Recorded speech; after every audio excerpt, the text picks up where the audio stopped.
ke depan kita juga harus tambah tanam kelapa sawit. Nggak usah takut. Apa itu katanya apa? Membahayakan apa itu deforestation, ya kan? Namanya kelapa sawit ya pohon, ya kan? Betul nggak? Kelapa sawit itu pohon, ada daunnya kan?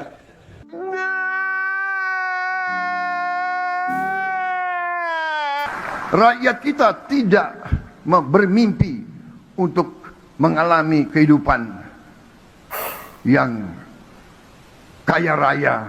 What? Bro, what are you talking about, man? Sebentar-sebentar Indonesia akan kolaps, akan chaos, akan apa, ya kan? Rupiah begini, dolar begini, orang rakyat di desa nggak pakai dolar kok, ya kan? Saya pribadi sudah tidak dapat lagi menaruh harapan pada kepemimpinan Presiden Prabowo Subianto.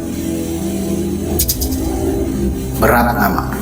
Di berbagai pidato Presiden, kita tidak pernah mendengarkan Presiden menawarkan masa depan tentang Indonesia. Presiden juga tidak pernah mempidatokan tentang bagaimana generasi unggul dalam menghadapi tantangan global. Presiden tidak pernah mempidatokan bagaimana nasib guru honorer, bagaimana nasib para tenaga medis honorer. Presiden juga tidak mempidatokan nasib BPJS yang dicabut dan bagaimana cara mengembalikannya. Bagaimana pelayanan kesehatan gratis. Presiden juga tidak pernah mempidatokan nasib 18 juta lapangan kerja yang dijanjikan ketika kampanye. Presiden juga tidak mempidatokan tentang rupiah yang melemah, dolar yang terus menanjak, PHK yang mengancam di mana-mana. Yang seringkali kita mendengarkan pidato Presiden adalah tentang MBG dan selalu keras kepala dalam berbagai pidatonya soal MBG, dan MBG lagi.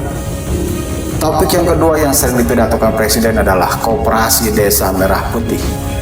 Ini yang selalu menjadi topik pidato Presiden. Dan pidato Presiden itu hanya bersifat menangkal berbagai kritik masyarakat yang tidak setuju dengan program unggulan Presiden yang menyedot uang rakyat ratusan triliun itu dan bahkan membuat Indonesia akan kolaps. Presiden selalu ngotot dengan kebijakan BOP-nya, kebijakan ART-nya yang sesungguhnya ditolak oleh masyarakat rakyat Indonesia, paling tidak mayoritas rakyat Indonesia. Kita dipaksa oleh Presiden sendiri untuk tidak lagi dapat menaruh harapan pada kepemimpinan Presiden. Dalam konteks ini, saya mengajak rakyat Indonesia agar lebih jernih dalam berpikir, rasional dalam menyimak, dalam menyimak perjalanan bangsa kita. Kepemimpinan Presiden Prabowo bukan sekedar diperuntukkan untuk memimpin kelompoknya, atau golongannya, atau yang memilihnya, atau partai-partai yang dipimpinnya, dan partai yang mendukungnya. Tetapi kepemimpinan Presiden Prabowo ditunjukkan untuk memperbaiki nasib negeri ini. Dan yang berantakan di negeri ini itu banyak sekali. Persoalan yang belum diselesaikan oleh Presiden Prabowo banyak sekali.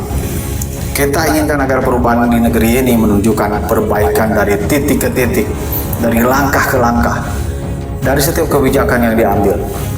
Yang diambil oleh Presiden harus memberi dampak terhadap perbaikan berbagai sektor. Tetapi pidato-pidato Presiden, langkah-langkah Presiden, kebijakan-kebijakan Presiden tidak bermuara ke arah perbaikan Indonesia. Justru sebaliknya, pidato Presiden itu menerapkan atau menggenapkan apa yang dinyatakan ketika kampanye pada tahun 2014-2019. Kalau Anda masih ingat bahwa 2030 Indonesia akan bubar. Nauzubillah. Apa yang dilakukan oleh Presiden hari ini justru menunjukkan bahwa Presiden akan menggenapkan apa yang dicemaskan ketika menjadi calon Presiden, yaitu Indonesia bubar. Tentu kita sebagai rakyat Indonesia tidak menghendaki ini terjadi. Nauzubillah. Karena itu sekali lagi kita tidak bisa lagi menaruh harapan besar pada kepemimpinan Presiden Prabowo. Tidak ada pilihan, kita harus mengkonsolidasikan kekuatan untuk mengawal agar kepemimpinan Presiden Prabowo ini sesuai dengan harapan rakyat Indonesia, kembali ke jalur konstitusi. dan tidak menyelewengkan kekuasaan, apalagi memupuk dan membangun kekuasaan otoriter di tengah era demokrasi yang terbuka. Camkan.